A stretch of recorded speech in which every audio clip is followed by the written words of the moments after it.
Hi, I'm here to pick up my son Milo. There's no Milo here. Who picked up my son from school? Streaming only on Peacock.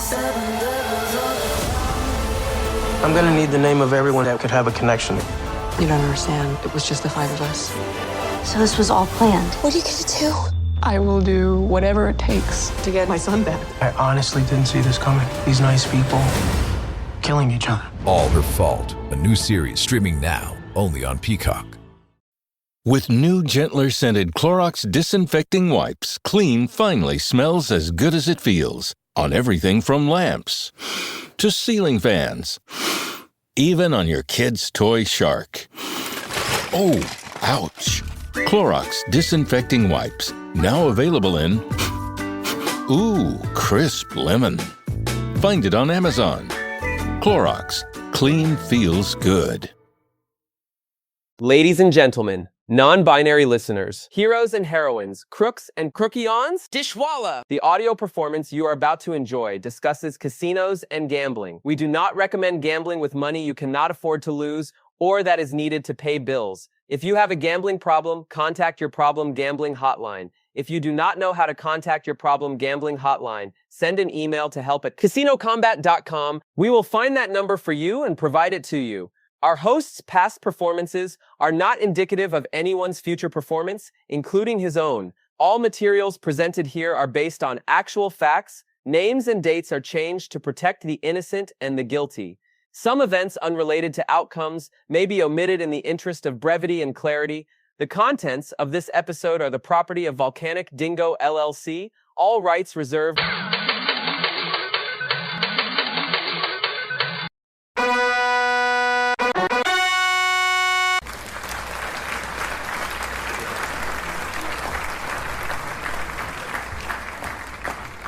It's me, it's T.R.G, the Ramblin Gambler, just trying to make a living and doing the best I can. Welcome to episode 172 of our Casino Combat Podcast. I have got a great episode for you today. I am so glad you were able to join me. If this is your first time... Lyrics, dude. Recite him some lyrics. Now? Okay, sure. No, that makes sense, actually. That does make sense. Tell me all your thoughts on God, because I'd really like to meet her and ask her why we're who we are. Tell me all your thoughts on God, because I'm on my way to see her. Okay, as I was saying, if this is your first time, if you did a search or you saw that title on your device and you thought, our Casino Combat Podcast, I think I'll listen. I think he will tell me all his thoughts on God. You are in the wrong place. You have made a rather strange mistake. If, on the other hand, however, you wanted someone to tell you all his thoughts on winning the game of casino gambling, you are 100% in the right place. Stick around. I am your huckleberry for that. And honestly, if you want to tell me all your thoughts on God, feel free to email trg@casinocombat.com. Spell combat with a K. I am happy to have that conversation offline. I would really love to meet her and find out why we're who we are. That's just not what we talk about here. So, to the topic at hand, each episode I like to put together something I like to call our battle plan. The segments I'm going to do during the episode. We are fairly straightforward today. We are going to start with a Core Koncepts segment, and we're going to spell concepts with a K, of course, and have a bit of a chat about continuous shuffle blackjack and how as players we can adapt to it when we need to. After that, we are going to do questions my sons ask, although in this case, it's questions I didn't know to ask about Pai Gow when I was getting involved with that. I just want to expand a bit on the things we discussed about that game in episode 171. Then we're going to finish up in the virtual VIP lounge with some sips and a story about how I found and built the coolest, most important gambling tool ever. How the podcast is expanding, and how you can build this tool for yourselves for less than the cost of a cup of coffee on the Vegas Strip. Certainly a conversation I'd be having with you today if we were sitting in a lounge together somewhere. Oh, and let's call the virtual VIP lounge segment TRG's a moron for not figuring this out much sooner. That is certainly very true. Quickly, before we jump into the battle plan, a couple things going on in the Casino Combat galaxy. First up, always the biggest of big news, always a big deal when it happens. We have a new member of the Excelsior Brigade. Badger Baron emailed me yesterday with the correct real-world name of my home casino, Casino 2. Then he quickly followed that up with finding Equine Ensign over at 30 Day Gambler on YouTube and requesting an invitation to the Slack virtual VIP lounge where all the cool gamblers hang out. In fact, that reminds me, T.R.A.C.K, make sure when we get to the virtual VIP lounge, I share the story of Raimundo's observations and comments before I dive into why I'm a bit of a moron. That was really an interesting conversation about what and who the people who hang out in the Slack lounge really are. And I did run into Raimundo the other day. He's going on the blackjack cruise with us. He was just down at Beau Rivage in Biloxi.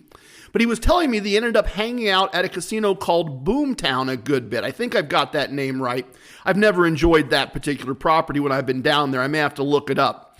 It seems they had a rather unique form of continuous shuffle blackjack. It was a $5 single deck game that was dealt all the way to the last card. And I hope you're thinking, that's perfect for card counting. Single deck, anybody can count single deck blackjack. But the thing was, if they were in the middle, I said continuous shuffle. So how is single deck continuous shuffle? If they were in the middle of a hand and they ran out of cards, the dealer just shuffled the cards and continued the hand. No shuffle machine for the house to rent.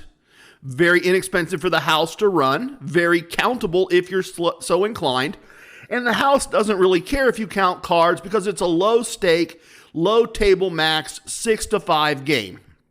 A very interesting variation that I have never come across before in my travels. Finally, I want to thank Excelsior Brigade member Questing Scholar for the very generous tip he sent over recently via Venmo. Never needed, but always so very much appreciated. It does help us keep the lights on. It does help us keep doing the things we're doing, exploring, trying, sharing.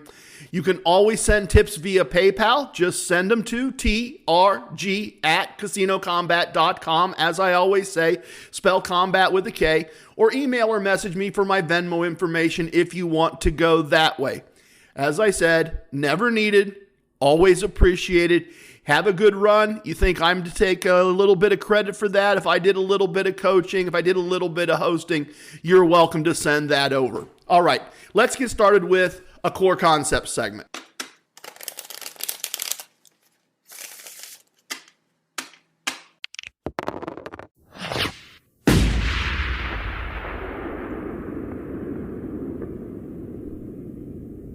One of the core concepts of Casino Combat is to play a game with a very small house advantage that also generates a reasonable amount of tier credits and points for your play. And blackjack played with basic strategy when it's a 3-2 game certainly falls in that category. It certainly fits that definition. In fact, it probably fits that definition better than any other game in the casino.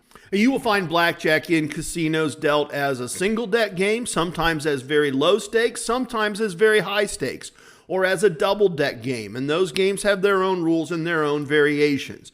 And you will find a shoe game, 4-deck, 6-deck, 8-deck shoes. You will find continuous shuffle games where 4 or 6 decks of cards are in basically a big spinning drum. Cards that are played go in the top, new cards come out the bottom. And historically, traditionally, over most of my time as a gambler, I have tried to avoid continuous shuffle machines. In fact, if you go back to the first couple years of the podcast, you will probably find that I said some rather disparaging things about playing continuous shuffle machines or continuous shuffle games.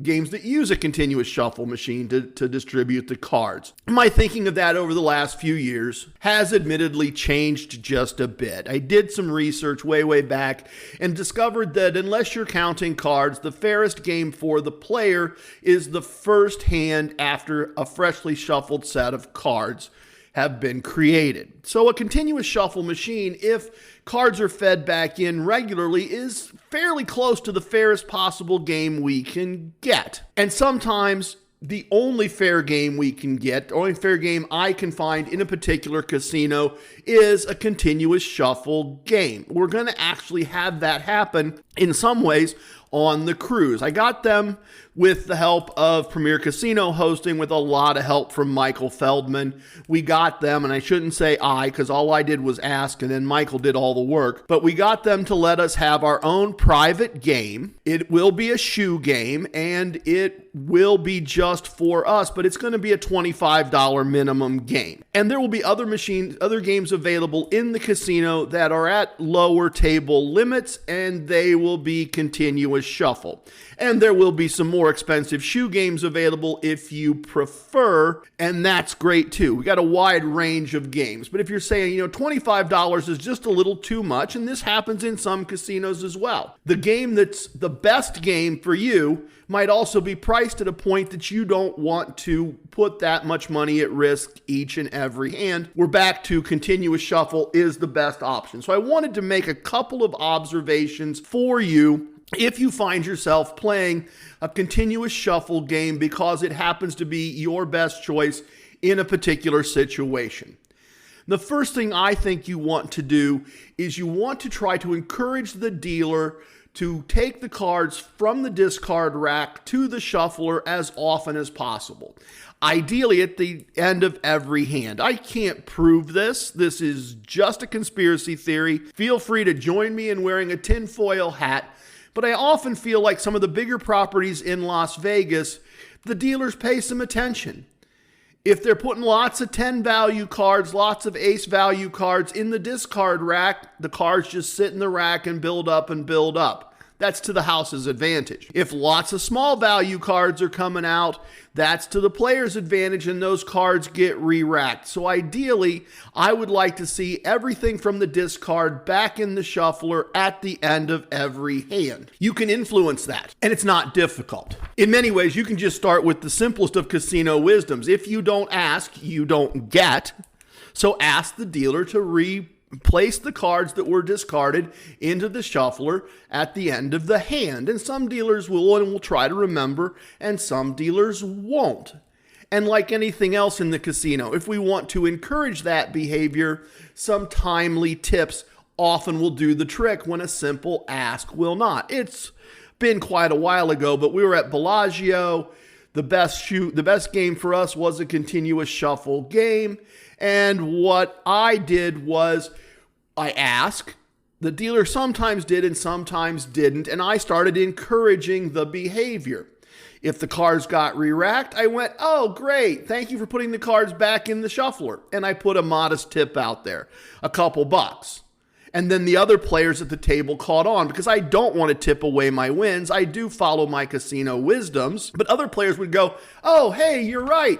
And they would tip if the dealer put the cards back in the shuffler after the hand. So pretty soon, the dealer was always putting the cards back, and one or two people out of a full table were always putting some type of tip into play for the dealer. No one was tipping beyond what they should have been. Nobody was tipping $5, $10, $15, $25.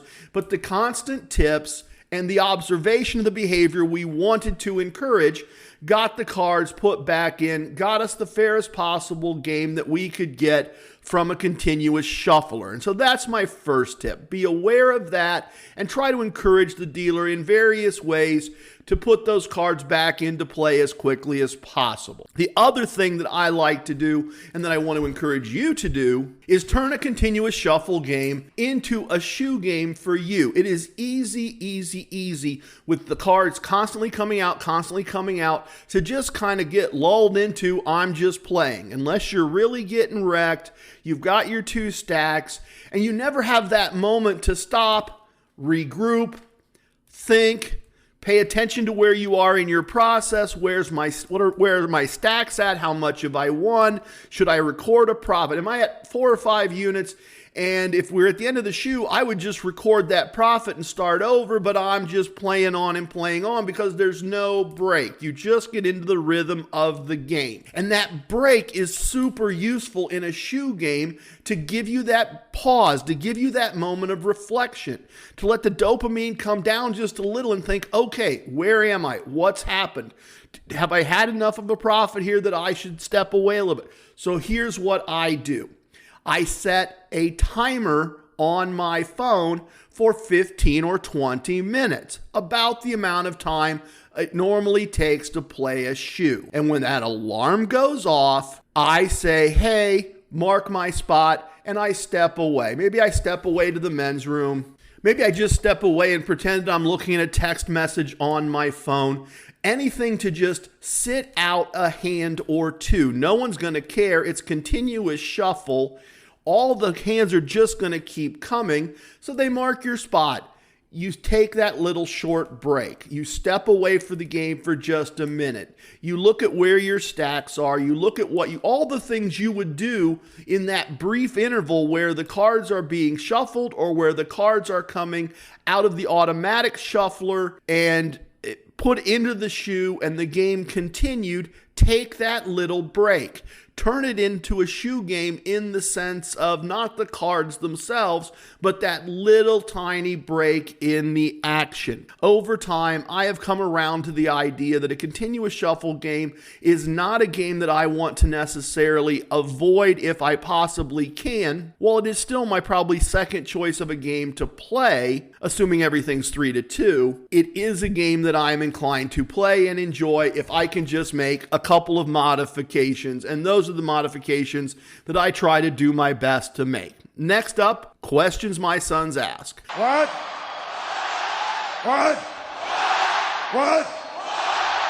My sons ask questions about gambling. Listeners ask questions about gambling. Sometimes even I ask questions about gambling. And that happened recently when I was using Kismet to explore the game of Pai Gow Poker, a game that I would like to find opportunities to play a little more, to understand a little better, to really understand the variations in the rules and how card sets matter in that game.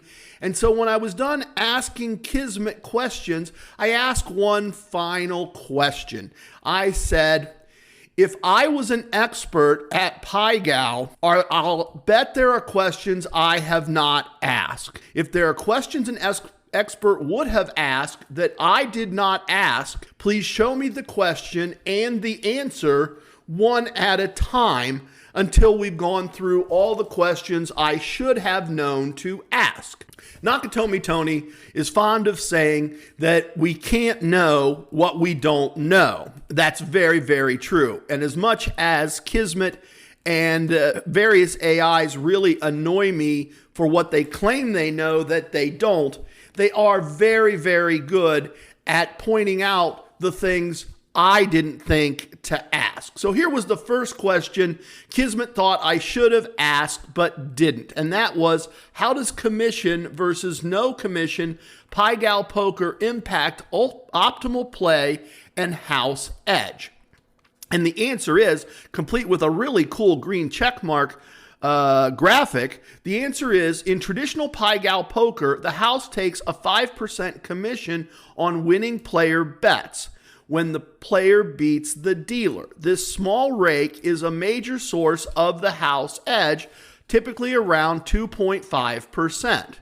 In no commission Pai Gow, that 5% commission is removed, but it's replaced with a rule modification that subtly tilts the odds back to the house. The most common version is no commission, but a copy hand, a tie, goes to the dealer. And if the player gets a queen high Pai Gow, it's an automatic push or loss, and that varies by casino. The house edge in no commission versions varies. Some versions are fairer than others. There is EZ Pai Gow, a common no commission variant, typically with a house edge of about 2.47%. Very close to the original, but with fewer mental friction points for casual players. That would certainly work for me. Strategic implication. No commission games might feel friendlier, but players should still evaluate tie rules, joker treatment, and push conditions for optimal play. It's vital to understand what rule is compensating for the lack of commission. Very good. A question I would not have known to ask. Question 2. How does the treatment of the joker affect hand strength and strategy in Pai Gow Poker? Keep in mind, everybody, that Pai Gow Poker usually includes one joker, and the joker is semi-wild, not fully wild. And now here's the answer to the question. The joker in Pai Gow Poker is not a full wild card. Hey, I do actually understand this game a little bit, as it would be in many other games. Its use is limited, but how limited varies by casino and can significantly impact player advantage and hand setting decisions. There are typically two major treatments of the joker. Standard Pai Gow joker rules, most common. The joker may only be used as an ace unless it is used to complete a straight, a flush,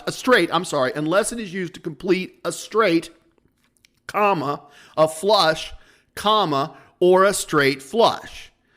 If you can't use it in a straight or a flush, it defaults to an ace only. Strategic example. If you hold 10 spades, jack spades, queen spades, king spades, and a joker, you can use the joker as the 9 or the ace to complete a straight flush. Boy, I really hope that you would go with the ace and make it a royal flush. The other variant, it's more rare, a fully wild joker. In some private games or regional variants, the joker can represent any card anytime, as it can in some versions of video poker. This drastically increases hand strength potential and reduces the house edge, but is almost never used in regulated casino settings. Now, this is interesting. Once again, now we are seeing some of the little things in Pai Gow. We are seeing that a knowledgeable player might look at this and ask about this rule the way we're interested as blackjack players in, does the house hit or stand on a soft 17? Kismet continued.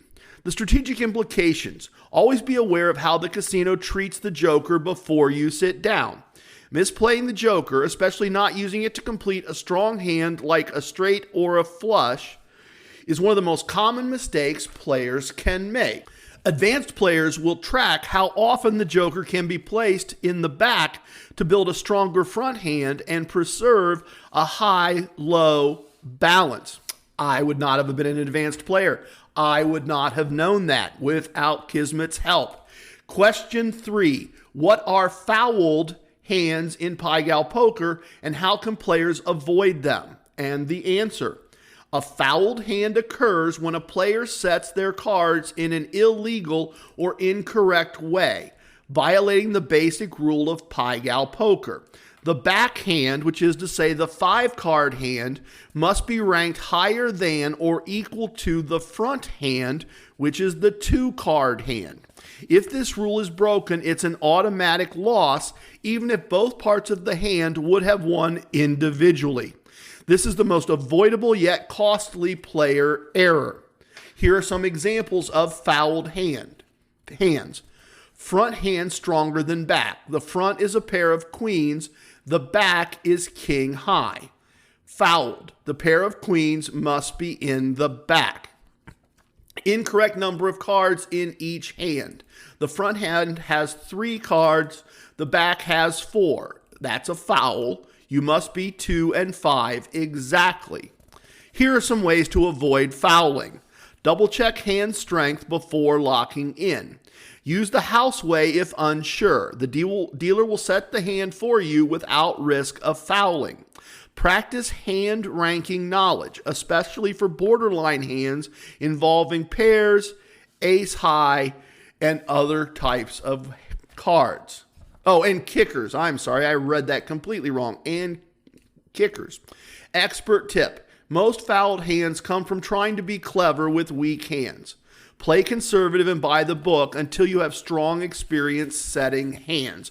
And I'll add another expert tip there. I've had a lot of success asking Kismet or asking Gemini to deal me Pai Gow hands and then judge my sets on how close to the Stanford Wong set I came.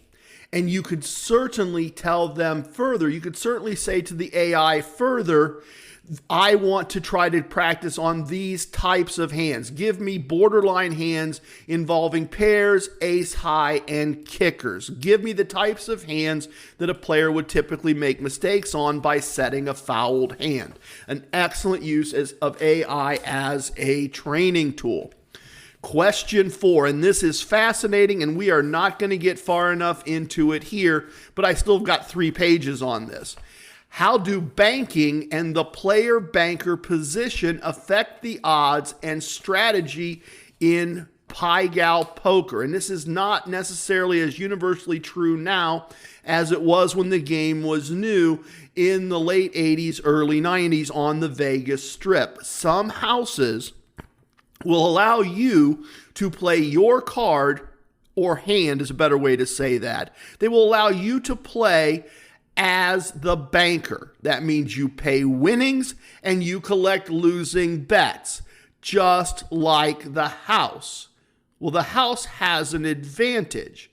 If you understand it, and if you have the bankroll for it, and if they allow it, why wouldn't you play as the banker? Why wouldn't you take the advantage? Now, here are the key concepts. Banking alternates between the dealer and players if allowed by house rules. When you're the banker, ties go to the banker and you collect a 5% commissions on net wins, or the house does if they cover part of the bet. If you don't want to bank alone, you can co-bank with the house, meaning you and the dealer share responsibility and results, usually 50-50. Why banking matters. Lower house edge. When banking, the edge shifts in your favor by about 0.1 or 0.2%, depending on how often you bank. A casino game where you have an advantage without counting cards, without doing anything the house would frown upon. Strategic value. Frequent banking and optimal hand setting can turn Pai Gow Poker into one of the lowest house edge games in the casino. Limitations. Not all casinos allow players to bank. Some require large bankrolls or high limit tables. Banking can slow the game and requires comfort with handling losses from multiple players. Expert tip. If you're comfortable with the rules and setting hands, ask to bank when allowed.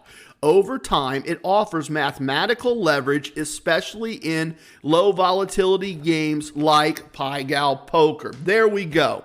Things an expert would have asked about Pai Gow that I did not know to ask. And somehow, I'm not sure what the action is, but I always feel like perhaps Nakatomi Tony is onto a casino wisdom. It is true, one of our wisdoms is, if you don't ask, you don't get. But the corollary of that, as Nakatomi Tony has told me many times, we don't know what we don't know. All right. We finished our question segment. Let's go do perhaps one of the most important virtual VIP lounge segments that I am ever going to do. A little bit of the bubbly. Chronic spontaneous urticaria, or chronic hives with no known cause.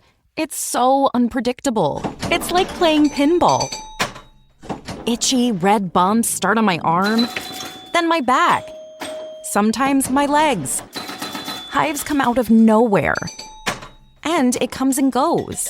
But I just found out about a treatment option at treatmyhives.com. Take that, chronic hives. Learn more at treatmyhives.com.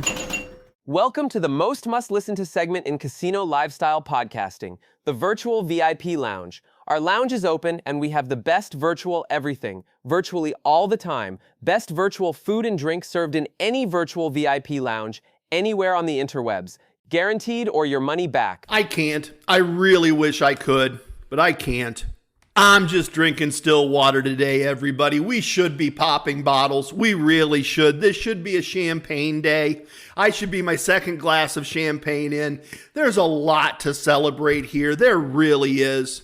But I am trying to get this done, get through a work day, get some big projects done for IT clients, and be ready in less than 48 hours to head over to New York City and jump on a cruise ship with 35 friends and allies and new friends. And I can't wait to go on this cruise, but I cannot sit around sipping champagne with you today. But if you can pour yourself a bourbon, if you can pour yourself an apple flavor Canadian whiskey, if you can pour yourself a glass of wine, if you can get some canapes or macaroons, if you can make yourself a snack and fix a plate, pour a drink, press pause, I have got a great and important and amazing virtual VIP lounge for you today. And we're going to have lots of stories with our sips. We are going to ramble around a little bit. Without a doubt, there will be multiple stories, multiple observations. It is going to be a little bit all over the board for a few minutes, but this is, as I said, perhaps the most important virtual VIP lounge segment I have ever done. So let me start out with just a fun story, just a fun squad story.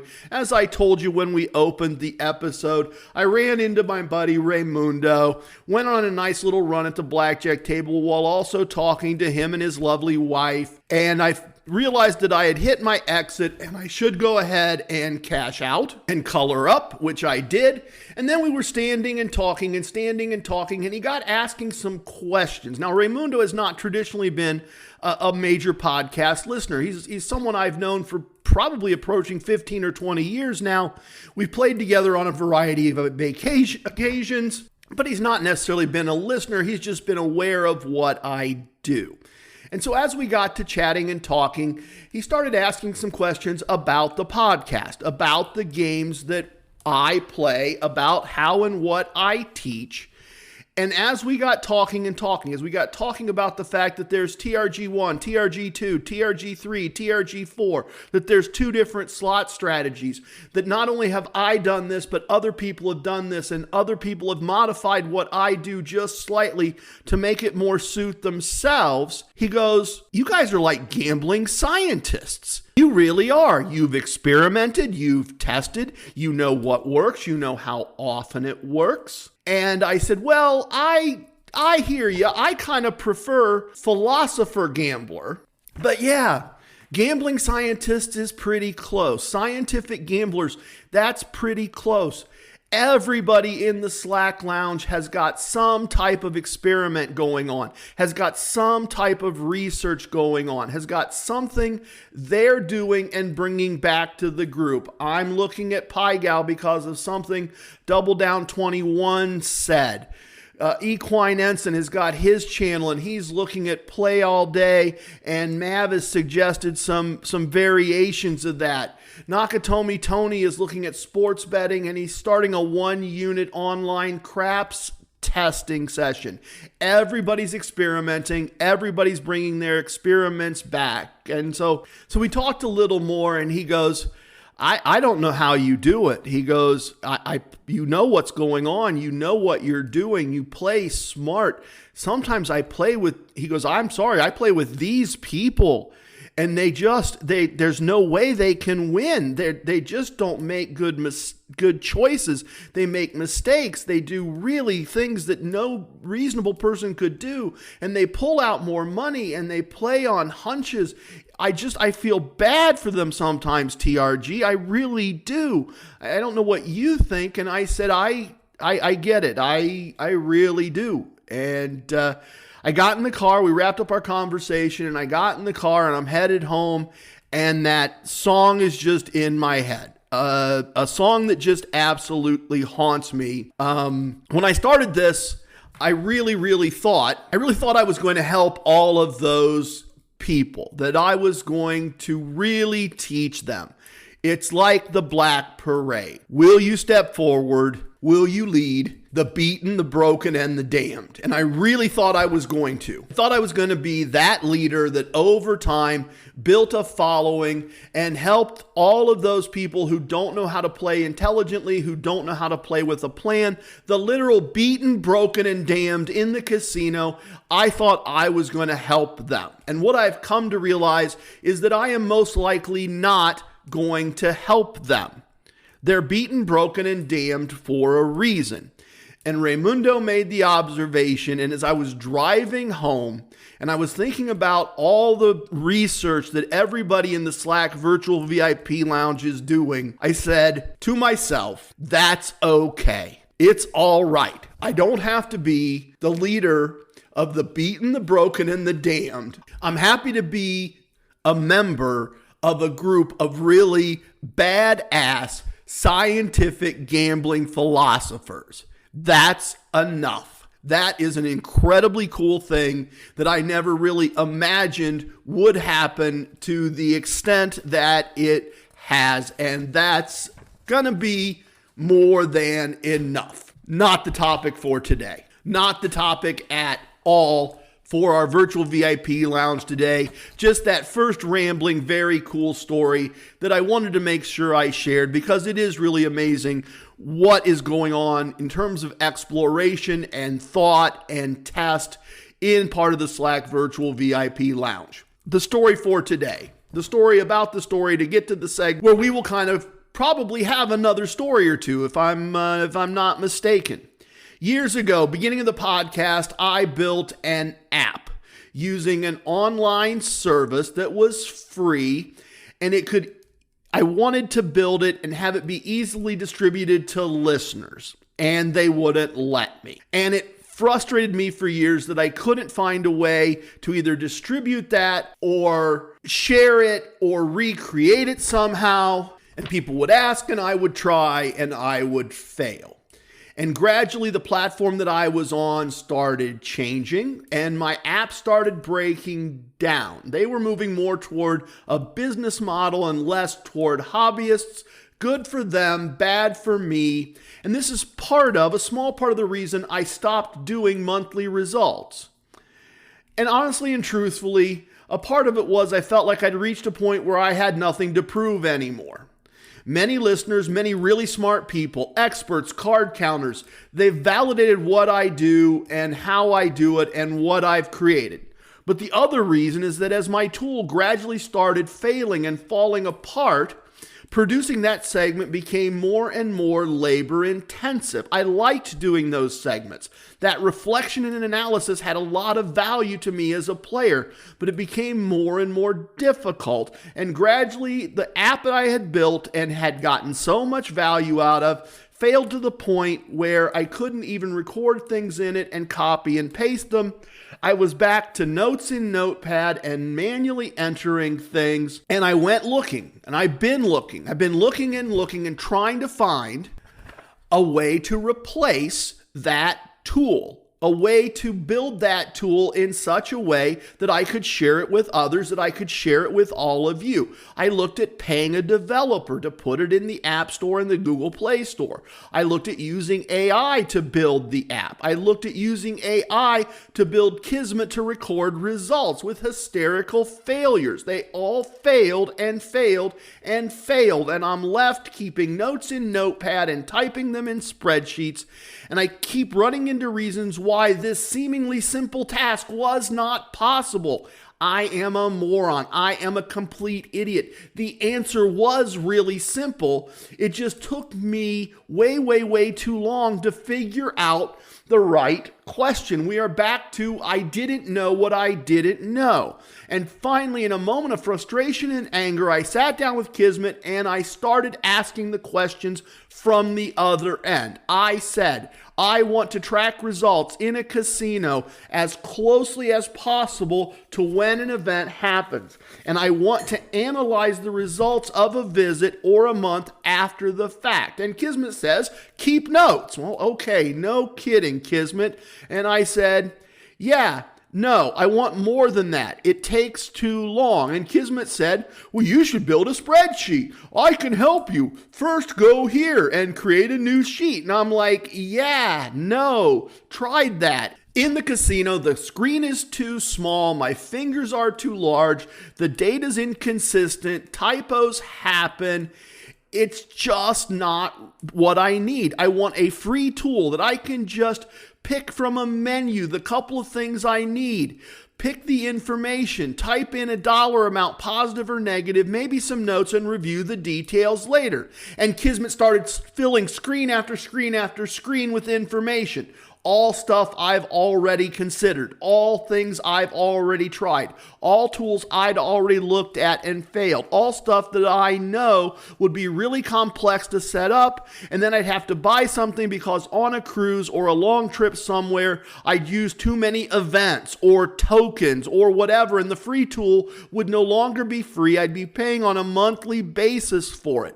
More pages of information for Kismet. More things I knew wouldn't work. And then Kismet gets to the end and says, or you could just use this. It's free. It does X, Y, Z. Then all that data is stored this way. And I looked at that answer and I went and found a mirror and I asked myself, how did you not know that? You are an IT consultant. You work in the IT space all the time. You read about things. You research things. You've been off on wild tangents with all kinds of AI.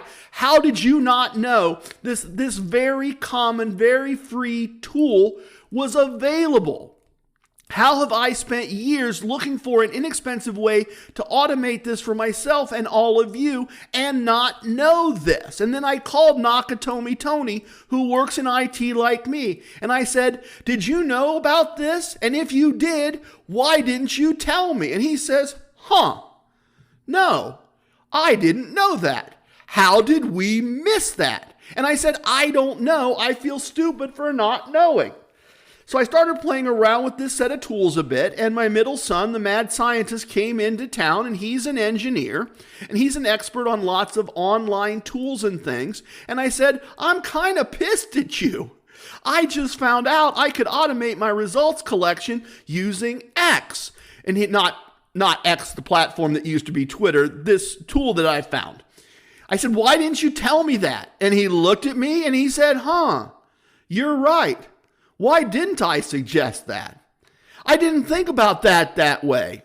You've been looking for that. It would work really well. I haven't used it for years. I didn't know they changed it exactly that way, but that's a really good idea, Dad.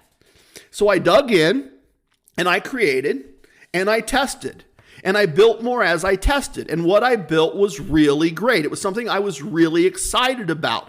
In the casino, I have a screen open, a very simple screen. I drop down a list and I pick a casino. And that list is a custom list unique to me. I just pick the name of the casino. Then I drop down another custom menu that I have made very easily and pick from a list of casino categories, activities, tasks, however you want to think about them. I pick blackjack and the amount won or lost. I pick food comp and the amount of the comp. I pick room comp and put in the amount. It's a custom to me list of places and things, places I will be, and the outcomes I want to track there or the gifts I want to track there. Positive or negative number. There is a place for notes if I want to put in some additional notes. I tap submit. I get a message that the results have been saved and a place to tap to enter additional results a second time. All the data is unique and secure to me. It is stored in the cloud. I have another item I can open called a dashboard. It calculates all the numbers I want to see, all the information I used to give all of you on a monthly basis, and it does it in real time.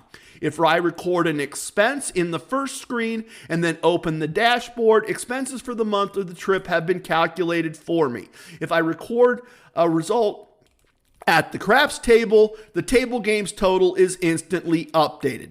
Better yet, if I look at what I track and total and you want different information, It can quickly and easily be modified by you to be what you want. It is a great replacement tool for me, and better yet, it is finally a tool that I can distribute directly to all of you. And here's how I've done that. I spent 30 plus hours building something I call T.R.A.C.K. T.R.A.C.K. And that stands for Tactical Results Analysis Creation Kit. T.R.A.C.K. is in its initial form a kit, a combination of 2 videos and a downloadable set of files that you can use to create your own personal version of this tool. Kind of like Jedis, as a final step to becoming a Jedi, build their own lightsaber. You use this kit to build your own version of T.R.A.C.K. And now T.R.A.C.K. means something different. Now T.R.A.C.K. is a tool for tactical results analysis of casino combat. You go to the casino, you do the things we talk about here, you record your results in T.R.A.C.K., and then T.R.A.C.K. is a tool to analyze those results and analyze them to your custom personal requirements. It is going to take you a little time to build. Like a Jedi building a lightsaber, you're going to put a little time in on this. But that first time is where you're going to put the time. If I had to build from scratch, if I had the toolkit, if I had the creation kit in front of me to build this tool, if I had the files that you're going to download, I can build you a T.R.A.C.K. in probably 10 minutes because I've done it over and over and over. All the tools are together, files are correctly sized, art is correctly sized. I built all of that from scratch. I had to get a subscription to a video service in order to make the videos. I have put some time and effort in this. So now the story about the distribution of this kit to get to how you can get and use this kit. Until about 10 months ago, Spotify had an option for listeners to make a monthly contribution to the podcast. And a number of people did. Each month, at the end of the month, I'd get a few extra dollars to help cover costs. I'm always very grateful for that. But Spotify decided to end that program, and they kept prompting me and telling me that I should replace that revenue with a video product and a subscription service. Intriguing, but not really what I've been doing. I've been working in audio. And Nakatomi Tony and another listener or two kept sending money each month via PayPal. And gradually some people stopped or forgot. I mean, not Nakatomi Tony. Each month he would send a donation and pay for the part of the email account for the month. And I told him recently that even more than the value of the money, that donation really motivated me to make more content and make it more often. It became a commitment to do better because he deserved better because of in his donation. So, TRG, you were talking about a kit and a tool. It's got to be what you were thinking. Yeah, I was. I rambled. I have turned on the video subscription feature on Spotify. I'll be posting a link on our social media accounts. If you don't see it and can't find it on Spotify, email me and I'll send the link over to you. A subscription to the video part of the podcast. This is new content. It is going to be new content, but a subscription is $4.99 a month. The second video, there are 3 videos posted. One is a welcome video. The second video episode is T.R.A.C.K, one half of the creation kit. The other half, the file to be downloaded, is explained and demonstrated in the video. This is step-by-step instructions, about 45 minutes or an hour in length, but step-by-step, I show you on video how to build your own tool. Then the next video answers some questions that NT had and shows you how to use AI to fix things that might break in your version of T.R.A.C. and how you can use that same thought process to customize the base version of T.R.A.C. to be anything you want it to be. Nakatomi Tony has his tracking tier credits earned and the tier credits he needs to reach his next goal as part of his version of T.R.A.C. I hadn't thought of doing that. That's a really neat thing that he decided to add and that he was able to add. As I said, I'm 30 plus hours into this. It's a great tool. I think it's going to be a great part of the podcast going forward. I assume that as a group, we will continue to build and refine what we each do with this tool. I'm a moron in this regard. I am sure that some of you are brilliant at spreadsheets and will laugh at what I've done and build amazing things from this base now that I finally figured out that we could use these free tools to build this. Free once you buy a subscription, admittedly, but you're not going to be paying anybody else. You're going to be paying me. So $4.99. A fair price, I think. I think if I had to put this app in the App Store and told you it was a one-time $4.99, that you'd have said, okay, that sounds fair for something that does what this does. So if you subscribe and build your own tool and cancel the subscription after 1 month, my feelings will not be hurt. That is, in my opinion, a fair deal. It is my job to keep putting out content that keeps you in the subscription. That will be content that is best shown, not told. That will be content in addition to the audio podcast that will continue and continue at the pace I've been generating content currently. This subscription is not instead of, this subscription is in addition to. Sometimes you may get alternate or better content on the subscription side in video. I would imagine, for instance, our Zoom calls after trips will be available, as always, as an audio episode, but then also as an audio video episode on the subscription side, not just in the base video or base podcast as audio. I have something I'm working on called 4-unit and 9-unit magic. It's informative. It's kind of a moment of concepts kind of piece. It's a way to think about things and look at things, but it is really useful to me when I'm playing to know that I'm within 4 units or that I'm back to 9 units. It is kind of magical. I've been wanting to do it, but I need to show you. I need to show you the chips moving. So that'll be created as a video going forward. Things that I need to show, not tell. Things that I can tell will be regular podcast content. Those will be free other than the commercials. Things that are on the video side will be part of the paid subscription. I'm going to try to commit to doing a couple of those a month. We will see how that all goes. So, if you would like to be able to do tactical results analysis of your casino combat, you need to subscribe. You need to watch videos 2 and 3 on the subscription service. That is your tactical results analysis creation kit to build your very own version of T.R.A.C.K. Head over to Spotify, subscribe, watch the second and third videos. If you have questions, as always, just ask. If you need a link, just ask. This seemed like the best way to distribute this, the best way to kind of recapture the amount of effort that went into this, because I'll be honest and say that in about the first 2 or 3 hours, I had something that was good enough for me.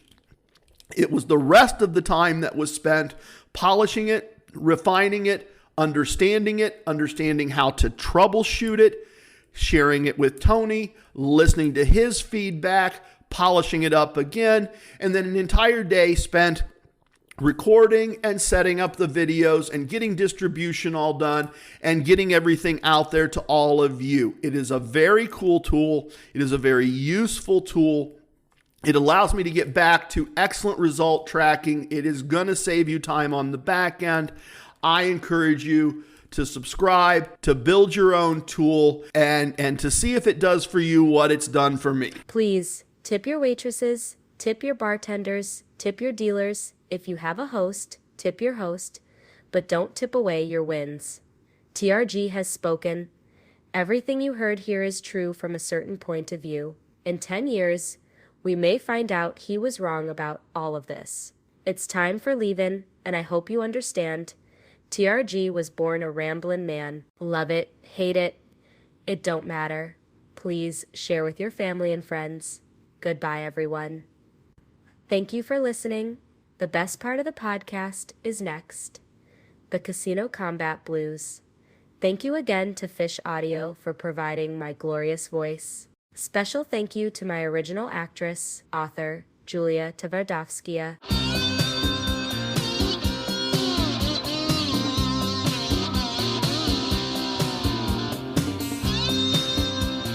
For Atlantic City Empress, Casino Combat's ace.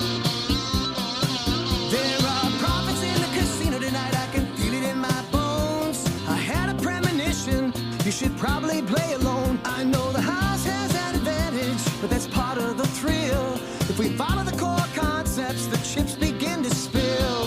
So baby, here's your player's card, put your bankroll in your hand. Use just some of that money now, do it just the way we planned. Just follow the core concepts and you could win several grand. Well, it's good if it goes down like that, don't have to play to lose. It's gambling as a business, the Casino Combat Blues. Casino Combat Blues. The dealers and the pit bosses, the security and the law, the winning and the losing and the tricks nobody saw. No matter if it's blackjack, roulette or craps, you gotta carry defense cause you always carry cash. There's lots of shady characters, lots of dirty deals. Everybody has an alias cause that's more fun we feel. It's the lure of winning money, it's got a very strong appeal. Perhaps you'd understand it better standing in my shoes. It's the ultimate enticement, it's the Casino Combat Blues. Casino Combat Blues. Whoa.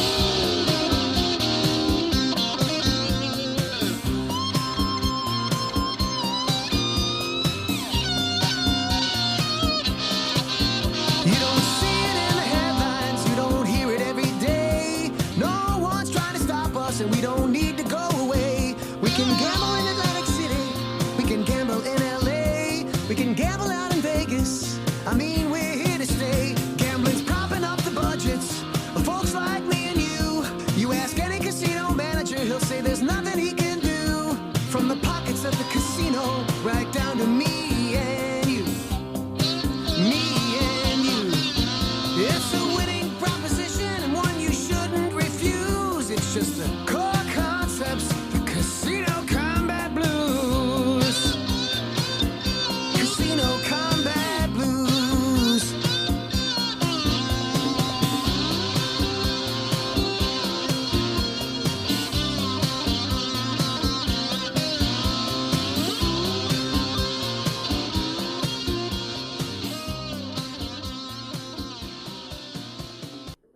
Three, two, one. Here we go. Hey, everybody. Welcome to the segment after the podcast. I am glad you found me. I am glad you joined me for this. This one's a little different. Maybe not to everybody's taste, not what I normally do, but I had my oldest son, the heir apparent, the heir to the throne, over the other night. We watched a little Fallout together, had some food together, and we got talking about various things. We had a Canadian whiskey or two. We got talking about a couple things, and as we got talking, and as I got expressing some frustrations, he and I kind of both looked at each other and went, oh, that would be a pretty good stand-up bit. That would actually be kind of a good bit of stand-up if you polish that up a little bit. So I'm going to do a version of that for you here today. And what we were talking about was my efforts to use Kismet to do some things. And so, for example, to start out with one example, in the creation kit, in the tool for building your own lightsaber to track your own results in the casino, there is some art. And that art needs to be sized a specific way for a specific online tool. It needs to be so many pixels by so many pixels with some spacing done a certain way to accommodate certain things. And my middle son, the mad scientist, did one of those for me. Very cool. Has the Casino Combat logo, the C inside the K in our colors, and it says squad after it, Casino Combat Squad. And he did one and he sized it right for me when he was in visiting. And I was like, well, that's cool. And now I've got this. So I upload it to Kismet and I say, Kismet, are you aware of the requirements for this banner for this tool? And she very quickly comes back and says, oh, absolutely, TRG. I know all about that. It needs to be so many pixels by so many pixels. And I go, great. We're on the same page. The thing that I just uploaded to you is art in exactly that size. I need another piece of art the same size, and I need it to say T.R.A.C.K, our Casino Combat podcast. And I need that to be a green background with a yellow border. Can you do that art for me? And she says, absolutely, I can. Now, this is a rectangle. This is a narrow, long rectangle. It is a very small space to work with. And so having told Kismet that, she says, here you go. Here's a download link. You can download this. And I look at what's on the screen and I say, Kismet, that's a rectangle. And the logo is red and the background is blue. You didn't do any of the... Yes, I did. It's absolutely right, TRG. Just go ahead and try it on the form. And I go, no, yes, TRG, it's right. It'll be right if you just do it. So I download it and I use it and it doesn't work, of course. So I go, Kismet, I was right. It doesn't work. Do you want to try again? Oh, yes, TRG, I want to try again. We'll get this right. You deserve the best. And I said, okay, cool. And so we get something that I remind Kismet that this needs to be green and yellow. That's what we need to do here. So I get something that is green and yellow. A green circle with a yellow circle inside it and the letter T. And I say, Kismet, that's not right. That's a circle. Oh, TRG, I think if you'll use it, this is better. And so I use it and I take a screenshot and I upload the screenshot and I say, Kismet, see, it's not better. It's not better at all. It's a circle. Kismet, what are the requirements for the tool that we're building? Well, it has to be 1600 pixels by 400 pixels, TRG. And you want it to be yellow with a green background. And you want it to say T.R.A.C.K and our Casino Combat podcast. And I'm like, Kismet, can you do this or can't you do this? I can do this. Don't worry. Here you go. Here it is. And I go, Kismet, it's clearly wrong. And we go back through the cycle again. No, TRG, you just need to... So I say, Kismet, did you just hallucinate that you can do this? Just a minute, TRG, I'll check. You're right, TRG. I did hallucinate that I'm actually able to do this. You are so right to call me out on this. Thank you for pointing out that I actually can't do this. I am really grateful. And I say, but Kismet, don't we have the data accuracy protocol? Aren't you supposed to tell me when you hallucinate so that I'm aware of it? Well, yes, TRG, we do have that protocol, and it is in place. And I failed. I failed you. I should have told you when I generated the first image that I had hallucinated. That's supposed to happen. The protocol didn't get followed. That is unacceptable. I am going to create another protocol called, and she fills in some long, complicated name, the data technique graphic checking protocol, which checks the first protocol. And that protocol is now in place, and it will always be followed. I will always notify you if I have hallucinated, and if I don't notify you, the second protocol will notify me that I haven't notified you, and I will notify you right away. And I said, that's Excellent. Kismet, can you please generate a appropriately sized 16 by 400 banner that will fit in this space? And I want it to be green and yellow, and I want it to say T.R.A.C.K with periods between each of them, and below it I want it to say our Casino Combat Podcast. And Kismet says, absolutely, TRG, you deserve the best. I'm going to do the best I can for you. Here you go. And she gave me another circle, and I said, Kismet, we have established, look back through this chat, we have established that you cannot do this, and we have established that you are hallucinating when you tell me you can do this, and we have 2 protocols in place. And you should have, as soon as I asked you to make this, you should have said, TRG, I just hallucinated. We know that I cannot actually do this. It's right here in the chat. And you did not.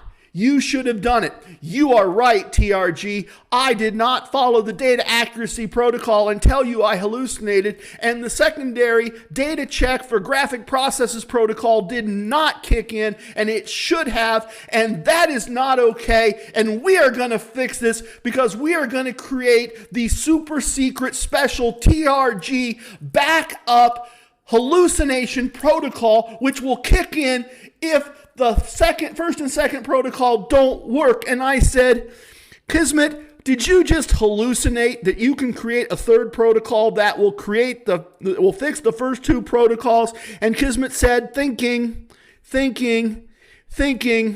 you're right, TRG. I should have told you that the third protocol was a hallucination and that it really will not fix any of this, and I can't actually create this banner for you, but I think if we try one more time, at which point I dropped my phone in disgust and went and did something else entirely, and then texted my son, the mad scientist, and I said, that banner you created, that was really cool. That was really good. I need 5 more, and I need them set up this way, and I need them in 5 different colors. And he said, that's great, Dad, not a problem.